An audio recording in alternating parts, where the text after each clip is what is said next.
Hello guys, welcome हो bright agro classes में। मैं महेंद्र कुमार फिर से स्वागत करता हूं आपका ब्राइट एग्रो क्लासेज में। हो चुका आगाज ऋण का, युग बदलने की तैयारी है बेटा, जीत उसी की होगी, संघर्ष जिसका जारी है। हाँ, चलिए आ जाइए फटाफट से हम स्टार्ट करेंगे आज एक नया टॉपिक जिसका नाम होगा केमिकल काइनेटिक्स। बेटा क्या नाम होगा? Chemical kinetics. 27 तक कर दो इसको। चलो आ जाओ।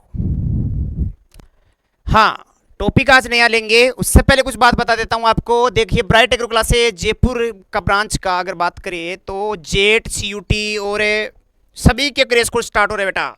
हाँ, हम आपको यही मिलेंगे जिसमें जेट की, CUT, ICR की 2026 के नए बैच जो होंगे, 11वीं और 12वीं जो आप क्लासेज लेते हो, एग्रीकल्चर में हो आप, ठीक है, कुछ बच्चे साइंस की भी CUT की प्रिपरेशन करते हैं, वो बच्चे, सभी बच्चे, उन सभी के लिए उपलब्ध है ये।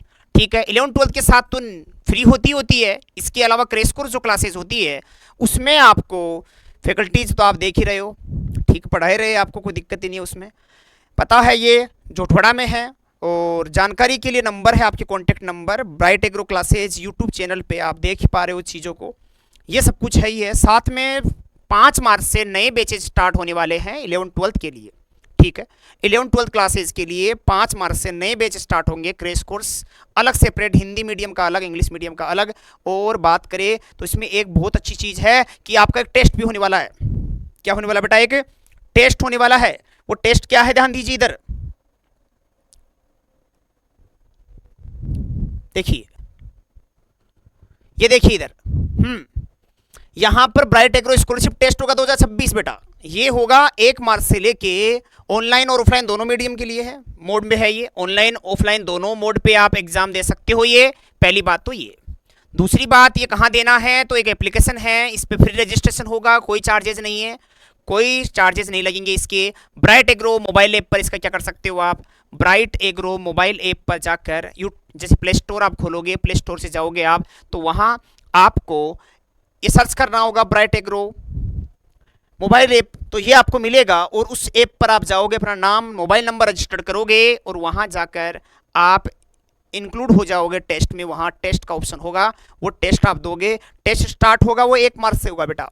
1 मार्च से लेके 8 मार्च तो ऑनलाइन रहेगा, बाकी ऑफलाइन आप कभी भी आ सकते हो। टाइमिंग है 10 बजे से। 10 बजे से आप 2 घंटे का ड्यूरेशन होगा ऑनलाइन के लिए, और ऑफलाइन तो आप कभी भी आओगे, कभी भी आपका पेपर हो जाएगा। सभी दोनों मीडियम के लिए है। और ये जो टेस्ट अवेलेबल है ऑफलाइन, जो इसका एड्रेस है वहीं ऑन स्पॉट वहीं पर अवेलेबल है। ये सब कुछ ओरिएंटेड ये एग्जाम होने वाला है, वो जेड CUT के लिए होने वाला है। और जो बच्चा एग्जाम देगा उन्हें स्कॉलरशिप मिलेगी।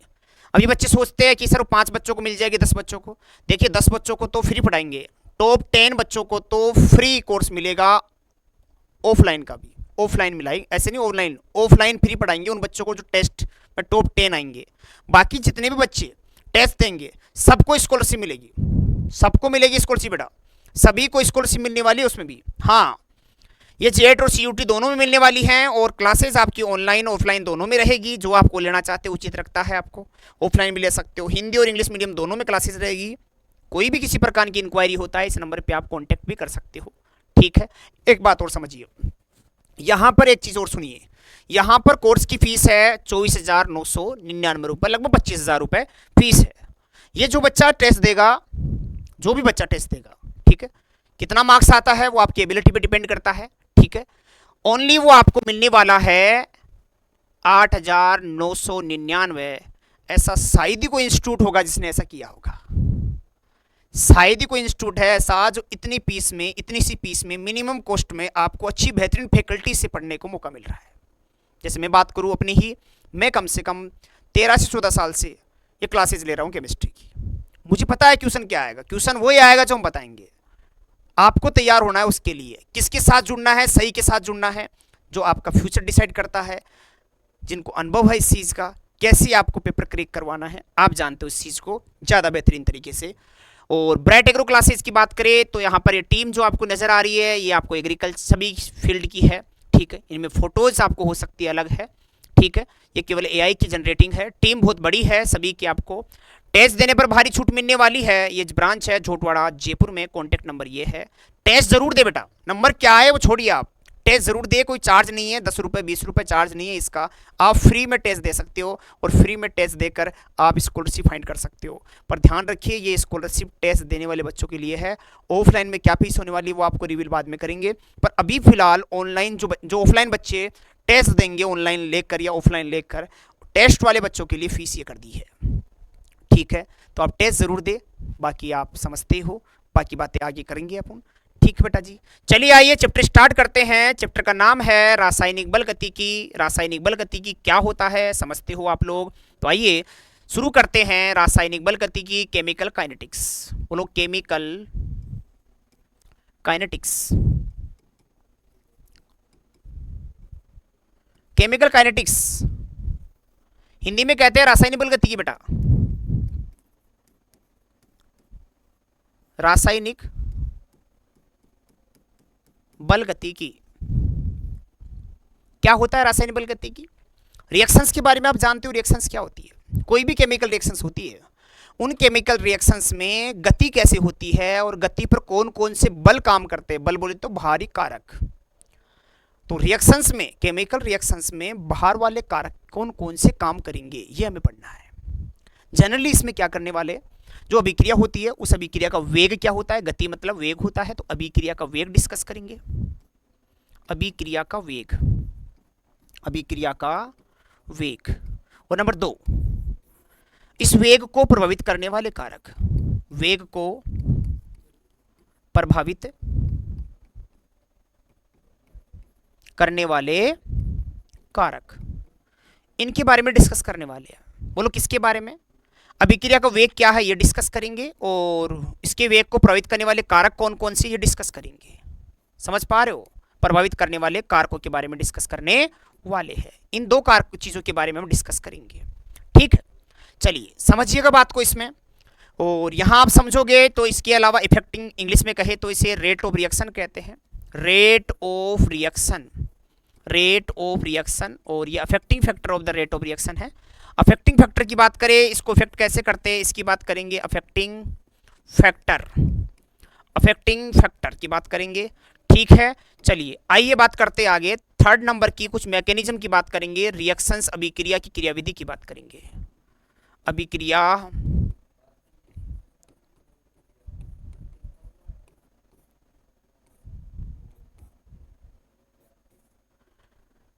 अभिक्रिया क्रियाविधि की बात करेंगे। किसकी बात करेंगे? अभिक्रिया क्रियाविधि की। ठीक है, चलो आ जाओ। अभिक्रिया का वेग क्या है समझिए बात को पहले। अभिक्रिया का वेग क्या होता है समझिए। कोई भी रिएक्शंस होती है उसका वेग क्या होता है, क्या डिसाइड करते हैं, तो सुनिए। स्टार्टिंग में अगर बात करें रिएक्शंस की, तो रिएक्शंस में जो वेग होता है, कोई रिएक्शन रिएक्टेंट से क्या बनाती है, प्रोडक्ट बनाती है, तो उस रिएक्शन के लिए जो अभिक्रिया का वेग है वो इनकी कंसंट्रेशन में चेंज ही वेग है। यानी समझिए, इनिशियली जब टाइम स्टार्ट होता है, t0 सेकेंड की बात करते हैं, इनिशियल स्टेज की बात करते हैं, तो r1 है यहाँ वेग। कुछ देर बाद में आप देखते हो तो उसका टाइम के बाद में उसका जो रेट r है वो चेंज हो जाता है। t सेकेंड बीत जाने के बाद ये t2 है, ये t1 है, r2 हो जाएगा। और ऐसे ही रिएक्टेंट अगर शुरू में बात करेंगे तो p1 होगा और बाद में कुछ देर के बाद में p2 हो जाएगा। हम इनका डिफरेंस निकालना है तो r2 माइनस क्या करेंगे, r1, ये change of rate of reactions हो जाएगी। और यहां देखते हैं दूसरा, p2 में से p1 लेस करोगे तो ये चेंज ऑफ क्या आएगा, कंसंट्रेशन आएगा। रिएक्टेंट की कंसंट्रेशन चेंज हो जाएगा और किसकी, प्रोडक्ट की कंसंट्रेशन चेंज हो जाएगा। तो change of reactant product concentration की बात यहां पर होने वाली है। अब मैं बात को एग्जांपल समझाता हूं मैं। मान लो मैंने 100% रिएक्टेंट था, उस समय प्रोडक्ट तो होता ही नहीं है, जीरो है। तो कुछ देर के बाद में बात करें तो यहां हमारा जो रिएक्टेंट कुछ खत्म हो गया, प्रोडक्ट में चला गया। चलो मान लीजिए 40 उधर चला गया, तो बचा कितना, 60%।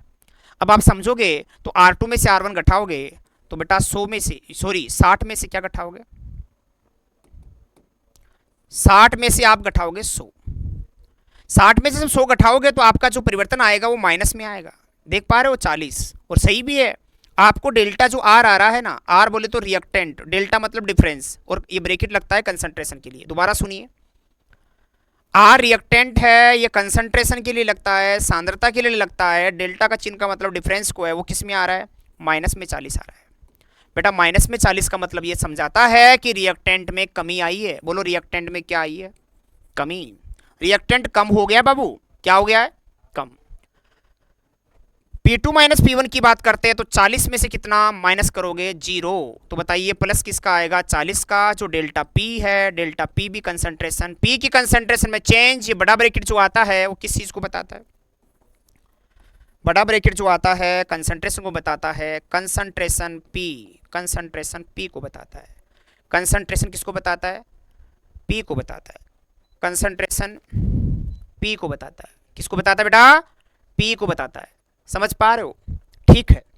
तो 40 आता है प्लस में, यानी एक बात तो मेरे को समझ में आई कि रिएक्शन जब भी होती है तो रिएक्टेंट तो क्या होता है, कम, और प्रोडक्ट क्या होता है, ज्यादा। इतनी सी बात समझ गए होंगे आप कि कोई भी रिएक्शन होती है ना बेटा, अरे बेटा कोई भी रिएक्शन होती है ना, तो इसमें अगर बात करें किसकी, कंसंट्रेशन की, कंसंट्रेशन की, आर हो सकता है, पी हो सकता है। तो इधर तो मैं लिख देता हूं सांद्रता, क्या लिख देता हूं, सांद्रता बोले कंसंट्रेशन।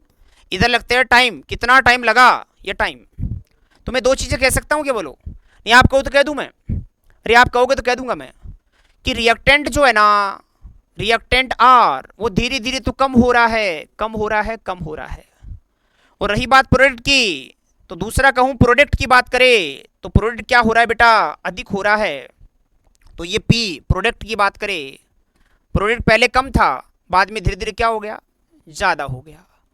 बोले तो मैं एक चीज कह सकता हूं, पी की कंसंट्रेशन बढ़ती है और आर की कंसंट्रेशन, ग्राफ नीचे आ रहा है, आर की कंसंट्रेशन घटती है।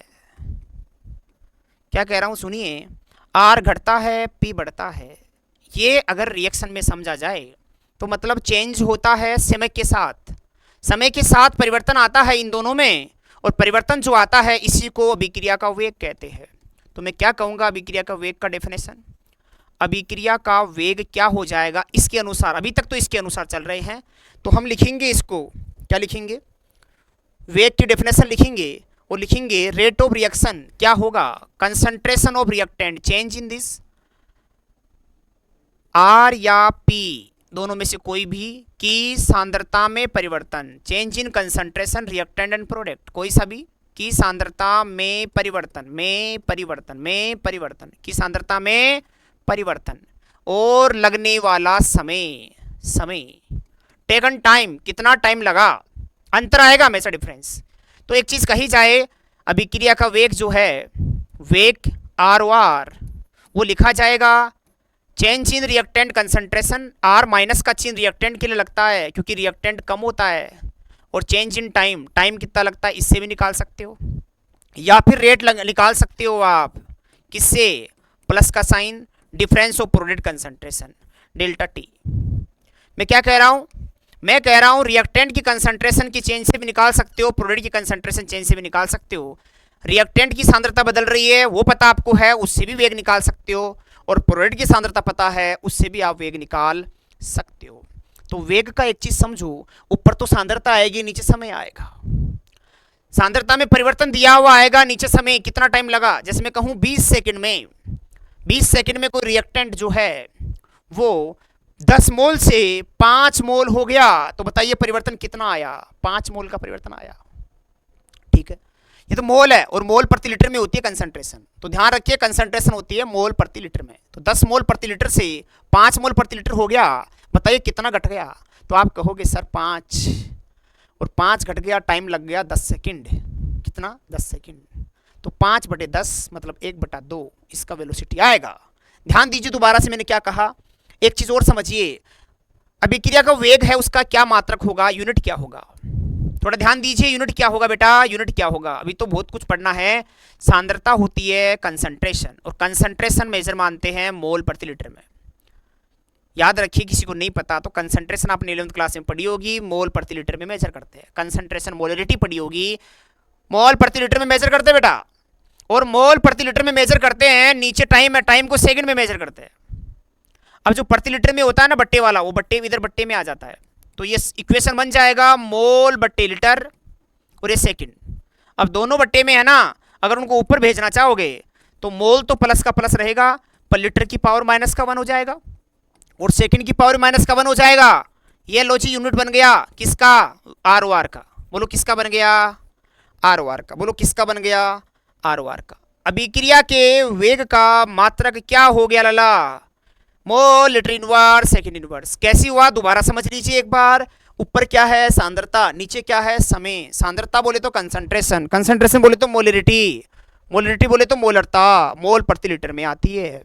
ऊपर मोलरता मोल प्रति लीटर और सेकंड, लीटर और सेकंड नीचे है बट्टे में है, बट्टे वाली चीजें ऊपर जाएगी और ऊपर हो जाएगी प्लस में, ऊपर हो जाएगी सॉरी नीचे प्लस में है तो ऊपर हो जाएगी माइनस में, तो मोल लीटर इनवर्स सेकंड इनवर्स हो जाएगा। आज के बाद आप एक चीज को कंटस्ट कर लेंगे कि जो अभिक्रिया का वेग है, अभिक्रिया का वेग है उसका मात्रक क्या होता है। तो बच्चा पार्टी आप क्या करोगे बेटा जी, mole litre inverse second inverse, mole litre inverse second inverse. बोलो mole litre inverse second inverse. बोलो बात समझ गए क्या, अरे समझ गए क्या बेटा जी। चलिए तो दूसरी बात करें, दूसरी बात करें। ये तो वेग हो गया। अब किसी रिएक्शन का वेग लिखना है आपको तो कैसे लिखोगे। जैसे मेरे पास एक रिएक्शन है, नाइट्रोजन गैस से हाइड्रोजन गैस की रिएक्शन करवाई गई, तो हमारे को क्या बना देंगे, हम बना देंगे अमोनिया। तो इसमें हमारा ये रिएक्टेंट है, ये प्रोडक्ट है, इसका रेट लिखना है। तो रेट आप किसी से भी निकाल सकते हो, एक रिएक्शन से निकाल सकते हो, सबकी जरूरत ही नहीं है। तो बताइए क्या आएगा, डिफरेंस डेल्टा लगा दो, डी लगा दो, डिफरेंस कंसंट्रेशन N2, N2 की कंसंट्रेशन बटे नीचे डिफरेंस इन टाइम। ओके। दूसरी चीज ये रिएक्टेंट है तो कम होता है तो माइनस चिन्ह लगेगा बेटा, इससे निकाल सकते हो। दूसरा या फिर इससे निकाल सकते हो, इससे इक्वल ही आएगा। क्या इक्वल आएगा, इक्वल आएगा कंसंट्रेशन ऑफ हाइड्रोजन का डिफरेंस बटे टाइम चेंज और साइन का माइनस का। पर इसका निकालेंगे वो भी सेम ही आएगा, बस इतना सा है कि यहाँ डिफरेंस किसका आएगा, अमोनिया का बच्चा। और अमोनिया का डिफरेंस आएगा तो यहाँ पे अमोनिया का डिफरेंस कंसंट्रेशन के लिए ब्रैकेट ऐसा लगाते हैं ये वाला, और टाइम डेल्टा टी। अब क्या माइनस का चिन्ह आएगा बेटा, प्रोडक्ट के लिए माइनस के चिन्ह नहीं आया करते, प्रोडक्ट के लिए माइनस का चिन्ह नहीं आया करते बेटा, रिएक्टेंट के लिए आता है क्योंकि रिएक्टेंट कम हो रहा है, प्रोडक्ट बढ़ रहा होता है इसलिए। तो यहाँ पर ऐसा हो जाएगा। पर बेटा सुनो, आपने एक चीज देखी नोट करी, या स्टाइकोमेट्रिक एक है नहीं है तो एक है, या तीन है, या कितना है, दो है। ये स्टाइकोमेट्रिक हमेशा बट्टे में जाता है, एक है तो 1/1 यानी कुछ भी नहीं वैसे तो, तीन है तो 1/3 1/3, और यहां पर दो है तो 1/2। सही में वेग अब हुआ है, किसी भी रिएक्शन का वेग अब निकाला गया है, अब निकाला गया है वेग बेटा। वेग ऐसे निकलता है, वेग ऐसे निकलता है। चलिए एक रिएक्शन और करते हैं, यही लिखते हैं क्वेश्चन और आंसर दीजिए। एक रिएक्शन है हमारे लिए, ए प्लस बी को मिला के सी और डी बनाते हैं, सिंगल डायरेक्शन होगी, सी और डी बनाते हैं, जिसमें लिखा हुआ है M1 M2 N1 N2। यहाँ पे आप देखोगे तो यहाँ पर आप वही रिएक्टेंट के लिए लिखोगे, तो बताना रेट ऑफ रिएक्शन। इसके लिए लिखना चाहते हो आप ए के लिए तो कंसंट्रेशन ए में चेंज डिफरेंस डेल्टा टी, चिन्ह का माइनस का। ओके, अभी M1 M2 के बाद में कहानी समझाऊंगा आपको। दूसरा B, concentration of B delta T, difference delta T, time में डिफरेंस चिन्ह का आएगा माइनस का, और ये इक्वल आएगा कंसंट्रेशन ऑफ सी का डिफरेंस डी डेल्टा टी, और डिफरेंस इन द सी और डेल्टा टी नीचे आएगा। एक चीज आपको बता दूं, इन दोनों में चिन्ह काय के आएंगे माइनस के, बाकी इन दोनों में प्रोडक्ट में प्लस के, पहली बात। और दूसरी बात, स्टाइकोमेट्रिक आएगा तो यहाँ तो आएगा 1/m1, यहाँ आएगा 1/m2, यहाँ आएगा n1 1 में, और यहाँ n2 1 में। वेग सबसे ही सेम ही आएगा, कैसे भी निकाल लो, वेग सेम ही आएगा, कैसे भी निकाल लो।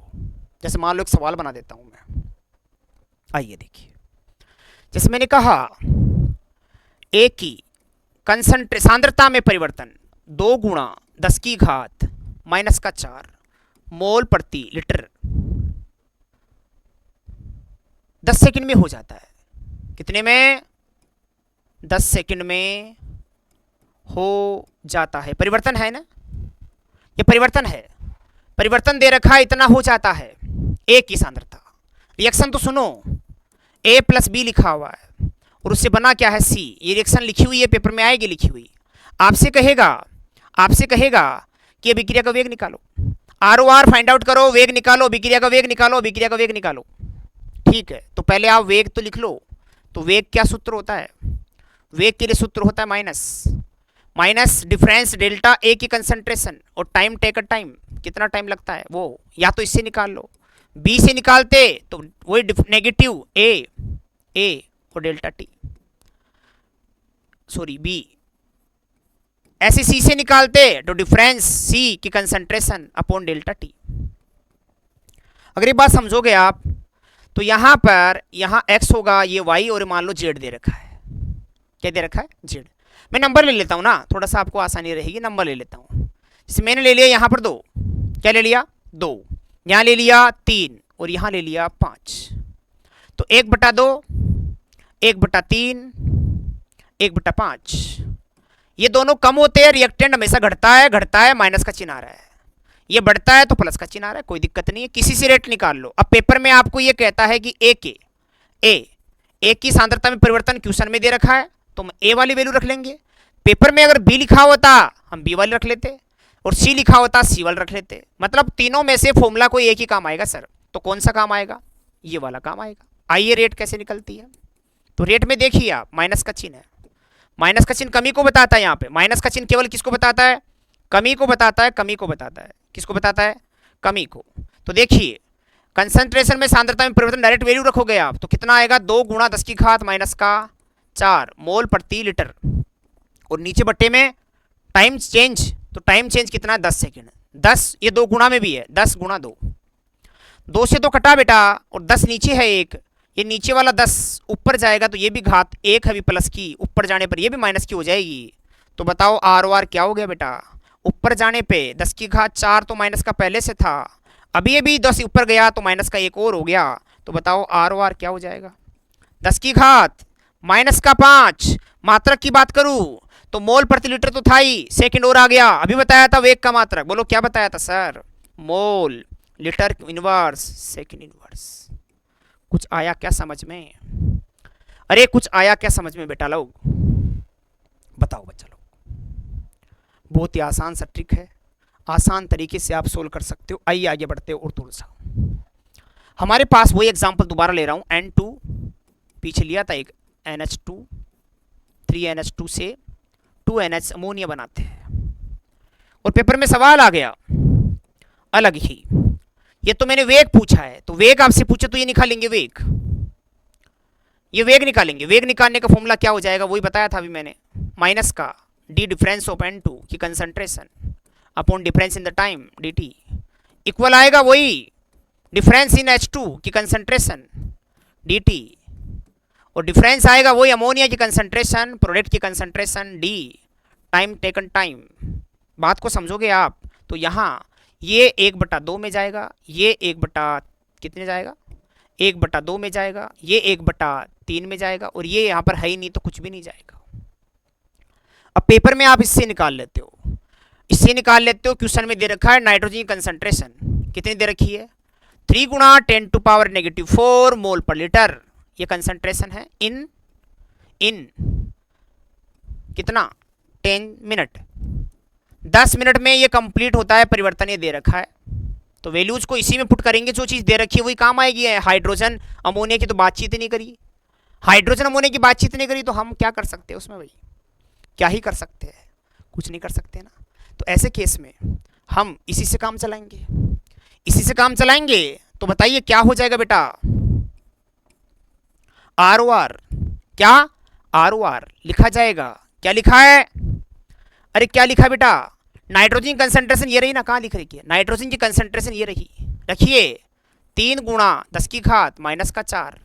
टाइम कितना लगा है, 10 second, minute sorry 10 minute, 10 minute. नीचे स्टाइगोमेट्रिक है ही नहीं तो क्या लगे, 10 से ये वाला 10 है ना, ये ऊपर जाके माइनस का हो जाएगा। तो 3 गुणा 10 की घात 4 तो ये रहा, और 1 जाएगा फिर माइनस का 1 हो जाएगा। तो एग्जैक्टली आंसर आएगा 3 गुणा 10 की घात माइनस का 5 मोल प्रति लीटर। अब सुनिए इसको भी देखिए, मोल लीटर इनवर्स, ये तो मोल लीटर इनवर्स, नीचे मिनट है तो मिनट का इनवर्स आएगा बेटा। सेकंड आना जरूरी नहीं है, मिनट में दे रखा है तो मिनट आएगा, और सेकंड होगा तो सेकंड आएगा। बात को समझे क्या आप लोग, अरे बच्चा लोगों को समझ में आ रही है बात, ऐसे वेग निकाल सकते किसी का भी, ठीक है। अगर फिर भी कोई दिक्कत आती है हमें बताइए, हम बताइए, हमें बताओगे आप तो इससे भी आसान आपको एग्जाम्पल लेकर समझाने की कोशिश करेंगे। अब हम ऐसे किसी का वेग निकाला जा सकता है, ठीक है। अब सवाल है तो वेग की है, सवाल है तो वेग का है, सवाल है तो वेग का है, किसका है, वेग का। अब बात हमें करनी है आगे, तो आगे हमें इनकी 2 दरें पढ़नी पड़ेगी, और एक विलुप्त होने की दर भी पढ़नी पड़ेगी अपन को, ठीक है। ध्यान दीजिए, इधर विलुप्त होने की दर की बात करें, इधर देखिए किसकी बात करें, विलुप्त होने की दर। चलिए देखिए, एक साइंटिस्ट थे जिन्होंने द्रव्य अनुपाती क्रिया नियम दिया है, द्रव्य अनुपाती क्रिया नियम, द्रव्य अनुपाती क्रिया नियम, लॉ ऑफ मास एक्शन, क्या बोलते हैं इसको, law of mass action. Law of mass action दिया है गुल्डबर्ग एंड वागे ने, गुल्डबर्ग एंड वागे, इन दोनों भाई लोगों ने मिलकर दिया है, गुल्डबर्ग एंड वागे। ये पूछा गया सवाल है किसने दिया है। इन्होंने शुरू में ये कहा था कि रिएक्टेंट की कंसंट्रेशन, किसी भी रेट की अभिक्रिया की बात करें, दर, वेग, रेट, गति, चाल, स्पीड, एक ही बात है। तो किसी भी अभिक्रिया की दर, किसी भी अभिक्रिया की दर ये किसके समानुपाती होती है, अभिक्रिया की दर जो है ये समानुपाती होती है आर, रिएक्टेंट की कंसंट्रेशन के, रिएक्टेंट की कंसंट्रेशन की। रिएक्टेंट की कंसंट्रेशन कुछ भी हो सकती है यहां, रिएक्टेंट की कंसंट्रेशन कुछ भी हो सकती है यहां, इसकी समानुपाती होती है। अब तक तो ये कह रहा था दोनों पर निर्भर करता है, पर एक नए नियम आया, नियम ने कहा कि ये जो दर होती है, रेट होती है अभिक्रिया की, ये प्रोडक्ट पे निर्भर काहे को करेगी, क्यों ही करेगी प्रोडक्ट पे निर्भर, ये रिएक्टेंट पे करेगी ना। इन्होंने कहा कि जो रेट है वो रिएक्टेंट है तो है, प्रोडक्ट तो बना ही नहीं है अभी, और जो चीज़ अभी बनी नहीं है उससे आप रेट डिटरमाइन कर कैसे सकते हो, जो चीज़ बनी नहीं है उससे रेट डिटरमाइन कर कैसे सकते हो। तो हमने क्या किया, रेट डिटरमाइन किससे किया, केवल रिएक्टेंट से किया। किससे किया, रिएक्टेंट से।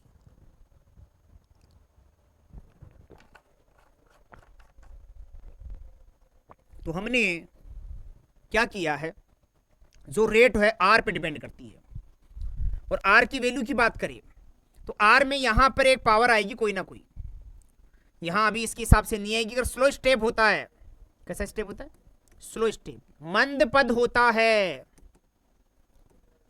मंद पद होता है तो यहां x, मंद पद होता है तो x यहां वाले x के हिसाब से आ जाती है, पर अगर फास्ट है तो यहां वाले के हिसाब से नहीं आती, यहां वाले के हिसाब से फिर वो नहीं आएगी। तो फिर बताइए क्या आएगा।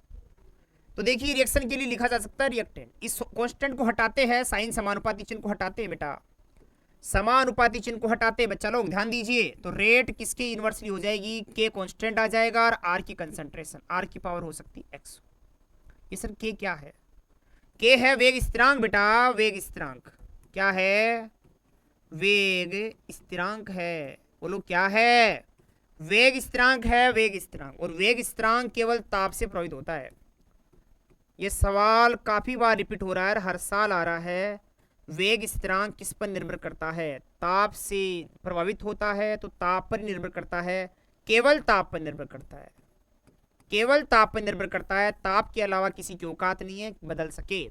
इस के कांस्टेंट की वैल्यू को ताप कितना बदलता है, तो हर 10 डिग्री पे 10 डिग्री टेम्परेचर बढ़ाने पर, increase of 10 degree Celsius, 10 degree बढ़ाने पर जो के है वो 2 से 3 टाइम हो जाता है। और एग्जैक्ट बताना है आपको, ऑप्शन में 2 से 3 नहीं आता है तो आपको 2 गुना बताना है। कितना बताना है बेटा? 2 गुना बताना है। देखो दोबारा सुनिए, कांस्टेंट के है जो टी टाइम पे, टी टेम्परेचर पे है। टी टेम्परेचर मान लीजिए आपका 25 डिग्री सेल्सियस है, आपने 25 से 35 कर दिया तो टेम्परेचर कितना कर दिया? आपने टेम्परेचर बढ़ा दिया तो के टी प्लस क्या हो गया? 10 ही तो बढ़ाया आपने, ये कांस्टेंट हो गया। अब ये ज़्यादा आएगा, मैं सही, टेम्परेचर बढ़ाने से ज़्यादा आएगा। और ज़्यादा कितना आएगा? इसे रखिए ऊपर, इसे रखिए नीचे, तो टी जो के है वो टी प्लस 10 अपॉन के टी, दोनों का रेशो 2 से 3 टाइम होगा। इसे हम टेम्परेचर कोफिशिएंट या ताप गुणांक कहते हैं। महत्वपूर्ण क्वेश्चन है, ताप गुणांक पूछा जाएगा आपसे। तो बेटा ध्यान रखिए, दोनों का रेशियो 10 डिग्री बढ़ाने पर वो 2 से 3 गुना हो जाता है। इन्हीं के रेशियो को टेम्परेचर कोफिशिएंट कहते हैं। बोलो क्या बोलते हैं? टेम्परेचर कोफिशिएंट, टेम्परेचर कोफिशिएंट कहते हैं बेटा इसको। तो टेम्परेचर बढ़ाने पर हर बार वो 2 गुना होता है, याद रखिए। कांस्टेंट की वैल्यू की बात करता है इसमें। चलो आगे और सुनिए। अभी अभी मैंने एक रिएक्शन लिखी और रिएक्शन के लिए कांस्टेंट लिखा हुआ है कि ये जो रिएक्शन है, ध्यान दीजिए, एस और बी को मिलाया गया और सी।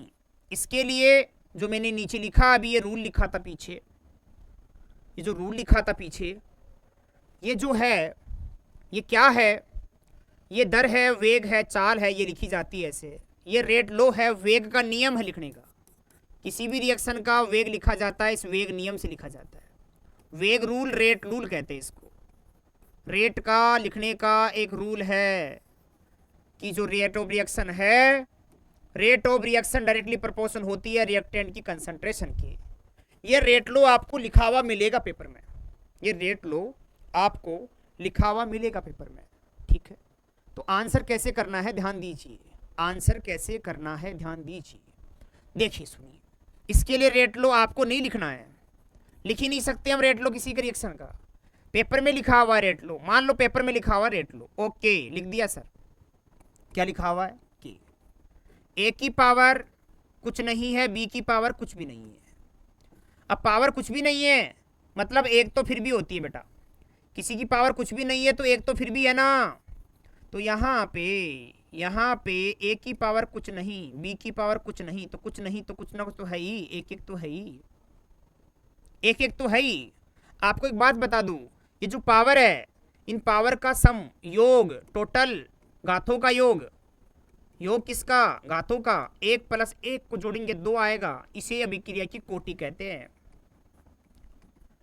अभिक्रिया की कोटि कहते हैं बेटा, क्या कहते हैं? कोटि। अगर योग 2 आया तो द्वितीय कोटि, अगर योग आया 0 से 0 भी आता है, हाँ, योग आया 1, योग आया 2, योग आया 3, तो 3 कोटियां हो गई, 4 कोटियां हो गई। शून्य कोटि, अभिक्रिया 1 आया, प्रथम कोटि, अभिक्रिया 2 आया, द्वितीय कोटि, अभिक्रिया और 3 आया तो उसे तृतीय कोटि अभिक्रिया, इंग्लिश में कहेंगे zero order reaction, first order reaction, second order reaction और थर्ड ऑर्डर रिएक्शन। अलग अलग रिएक्शन का ऑर्डर अलग अलग होता है, पर बस आपको याद ये रखना है कि हम कभी रेट लो नहीं लिखेंगे, हमें लिखा हुआ मिलेगा, उसी में जो पावर लगा रखी है उन्हीं को हम तो टोटल करके देखेंगे जो टोटल करके देखेंगे जो योग आएगा वही तो बेटा क्या होगा रे, वही रेट ऑफ रिएक्शन है। हमारे को कोई मतलब नहीं है। मतलब ऐसे मत गिनना कोई रिएक्शन आ जाए उसमें लिखे हुए आगे के अणु कितने हैं पीछे के अणु कितने हैं गिन लेते हैं, वह संख्या नहीं गिन सकते। संख्या गिनकर केवल आणविकता बताते हैं। क्या बताते हैं? आणविकता। किसी भी अभिक्रिया की दो चीजें पहचान होती है, एक तो अणुओं की संख्या जिसे आणविकता कहते हैं, एक तो अणुओं की संख्या जिसे आणविकता कहते हैं, और एक कोटि होती है जो हम नहीं लिख सकते। आणविकता अणु की संख्या जो देखकर बता देंगे, पर कोटि को देखकर नहीं बता सकता कोई। अरे कोटि को देखकर कोई नहीं बता सकता बेटा कि कोटि कितनी है। समझ पा रहे हो?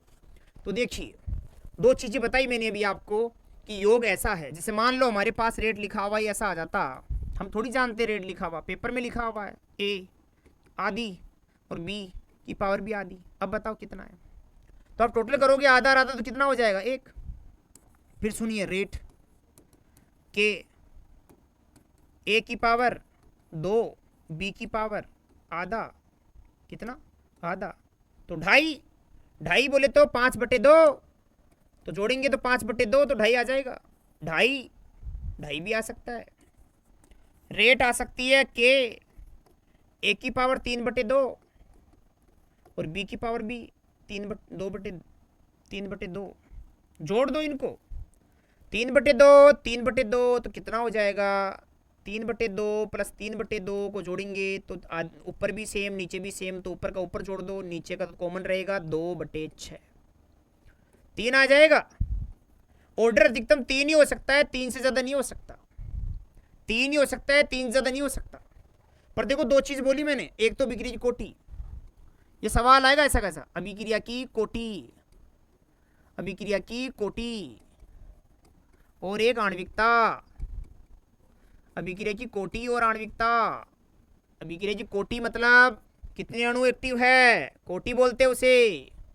तो एक्टिव अणु ये हमेशा वेग नियम से लिखे जाएंगे। वेग नियम को देखो, किसे देखो रे बेटा? वेग नियम को, रिएक्शन को मत देखो।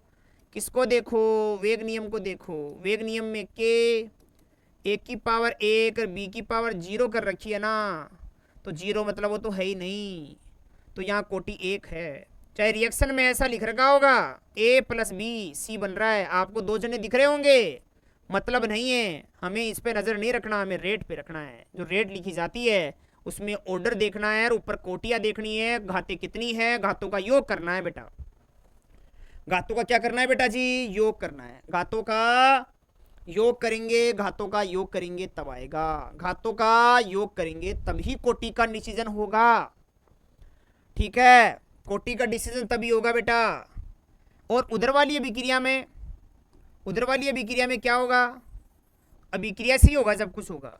तो अभिक्रिया देखते हैं, अभिक्रिया देखो, रेट रिएक्शन को देखो। रिएक्शन में देखा तो ए और बी मिला सी, तो अणु की संख्या कितनी है? एक ये है और एक ये है। अणु की संख्या को अणु संख्यता या आणविकता कहते हैं। अणु अणु संख्यता या आणविकता कहते हैं। अणु संख्यता या आणविकता कहते हैं।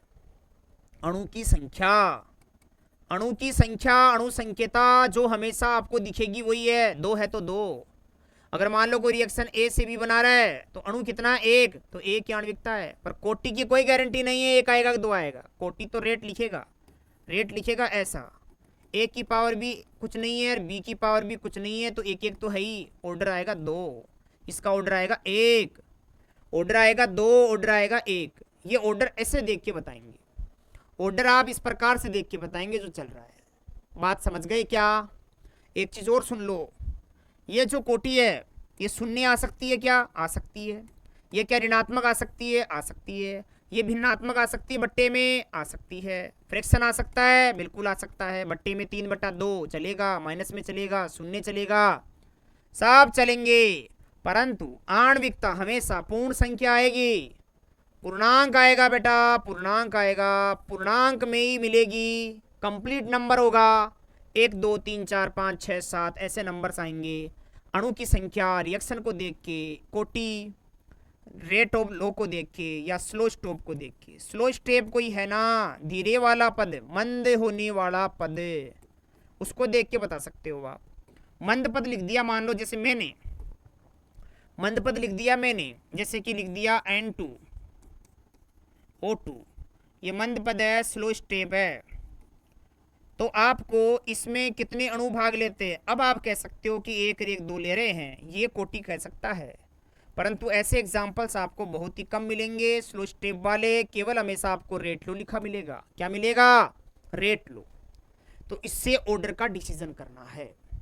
और एक सबसे गजब की चीज, यहां ऑर्डर से सवाल आता है रेट ऑफ रिएक्शन को चेंज करने वाला। ध्यान दीजिए बेटा, ध्यान दीजिए, क्या है इधर देखिए, ध्यान सभी का इधर, सिलेक्शन तो इधर ही है ना। देखिए मैंने एक रिएक्शन लिखी या रेट लिख रखा है, क्या मतलब है उससे? रेट लिखा है के ए की पावर 2 बी की पावर नहीं है तो 1 है ही।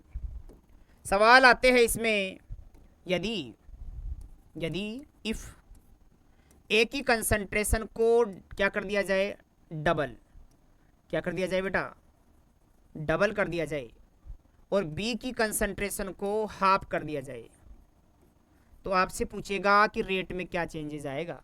सवाल सुना, डबल मतलब 2 गुना और हाफ मतलब 1/2। आपको कुछ नहीं करना, उस इक्वेशन में ए की वैल्यू और बी की वैल्यू रख देना है, बस जो बताई वो। बताओ रेट बराबर रखूं क्या? रख दो सर, के सही है। ए की पावर कितनी थी? 2, ए की वैल्यू 2 और 2 के ऊपर 2, ओके। और बी को कितना करने के लिए कह रहा है? आधा, तो ये लो आधा।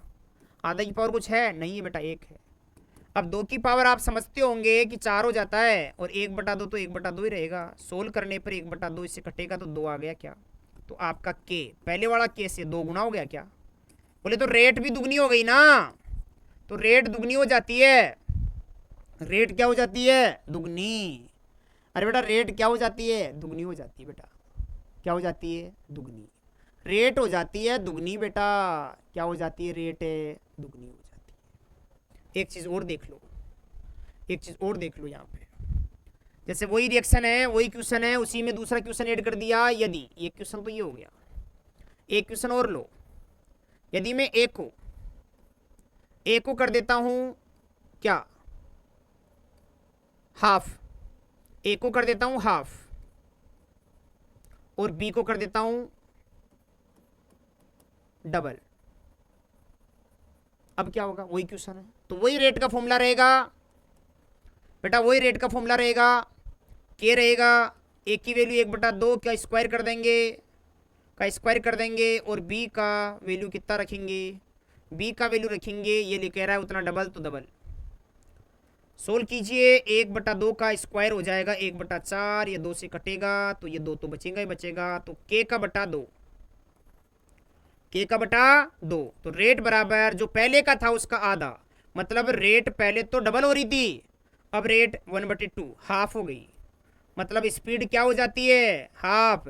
अरे आधी हो गई, आधी। क्या हो गई? आधी स्पीड हो गई। कैसी हो गई? आधी। हाफ हो गई, आधा वेग हो जाएगा, पहले के वेग का आधा वेग। पहले के वेग का आधा वेग हो जाता है अगर ऐसा करते हो तो। और सुनो बेटा, सवाल अपने पास बहुत है। जैसे एक क्वेश्चन है, रेट लिखा हुआ है और के लिखा हुआ है, ए की पावर 0 लगा रखी है।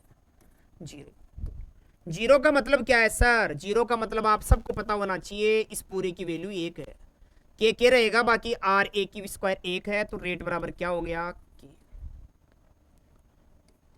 मान लो आपको ये नहीं पता और ऐसे क्वेश्चन आ जाता है कि लिखा हुआ, ये मैंने भी तो मिटा दिया, भी आएगा नहीं वैसे तो ये भी यहाँ पर ऐसे सही, तो ये उत्तर है इसका कि रेट उसकी बराबरी हो गई, के बराबरी, कांस्टेंट के बराबरी। पर सवाल यहीं से देकर पूछ लिया। सवाल सुनो, अगर आर को दुगना, आर को क्या मतलब? ए को दुगना, ए को डबल कर देते हैं, डबल मतलब दुगना कर देते हैं, तो बताओ रेट। अरे जिसकी घाती 0 कर रखी है उसमें आप चाहे दुगना करो चाहे 4 गुना करो, तो वेग क्या रहेगा? सेम। जो पूर्व में था वही रहेगा, रेट चेंज नहीं होगी। सेम बोले तो नो चेंज।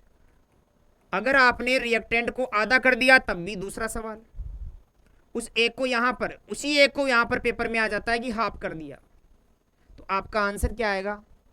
No change. तो रेट में नो चेंज, रेट में बेटा नो चेंज, रेट चेंज होगी नहीं, नो चेंज, क्योंकि पावर में जीरो है, पावर में जीरो है। और यही सवाल मान लो ऐसा आ जाता कि रेट लिखी होती क्या, रेट लिखी होती डायरेक्टली प्रोपोर्शनल टू 1 की पावर 1। तो बताओ अब रेट तो पावर 1 है, तो ए में जो परिवर्तन करे वो बता दो। सर ए में क्या करते हैं, डबल कर देते हैं। ए को डबल करने का मतलब क्या है, दुगना करना। तो बताओ रेट भी सर रख देंगे हम तो दुगना। तो जैसे ही यहां 2 रखोगे पावर में, वैसे ही 1 है। तो बेटा जिस चीज को 1 पावर में है तो उतना ही बढ़ रहा है, उतना ही घट रहा है। तो आप रेट भी क्या बताओगे, अगर ए को डबल तो रेट भी डबल, ए को डबल तो रेट भी डबल। दूसरा सुनो, इसी सवाल में देखो, ए को मैंने कर दिया हाफ, हाफ कर सकता है तो रेट भी सेम। अगर ए को मैं करता हूं 1/4, 1/4 तो रेट भी क्या हो जाएगी 1/4। मैं करता हूं ए को 3/2 तो आपकी रेट भी कितनी हो जाएगी 3/2। मैं करता हूं ए को 4 टाइम इंक्रीज तो आप समझिए रेट भी क्या हो जाएगी 4 टाइम इंक्रीज। मतलब अगर पावर में 1 है तो बराबर की बढ़ोतरी होगी, बराबर की घटोतरी होगी। मतलब जितना बढ़ेगा उतना ही घटेगा। जो चीज बढ़ाओगे आप उसको बढ़ा सकते हो, जिसको घटाना चाहते हो वो घट जाएगा। बात समझ गए। ऐसे क्वेश्चंस आपको मिलेंगे, क्लियर है, ऐसे क्वेश्चंस आपको मिलेंगे। टाइम देखना, हाँ ठीक है बेटा। चलो आज इतना ही पढ़ेंगे, बाकी बातें करेंगे अगली क्लास में। Okay, thank you.